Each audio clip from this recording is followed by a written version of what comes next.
আপনি দুইবার কবি নজরুলকে দুইবার বিদ্রোহী লিখতে দিলে সে পারবে না লিখতে।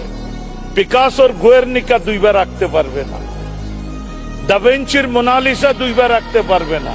৭ই মার্চ সমগ্র বিশ্বে একবারই এসছে, ওই ভাষণ ওভাবেই যাবে। ওই ভাষণ কিভাবে ইম্প্যাক্ট করে মানুষের উপর, শাবানা আজমির পিতা কাইফি আজমি এই ভাষণকে উপলক্ষ করে লিখেছেন, শুধু তো একটি দেশ নয় যে তুমি জ্বালিয়ে দেবে, প্রাচীন নয় যে তুমি পুরোপুরি মুছে ফেলবে, কতই না নির্বোধ তুমি।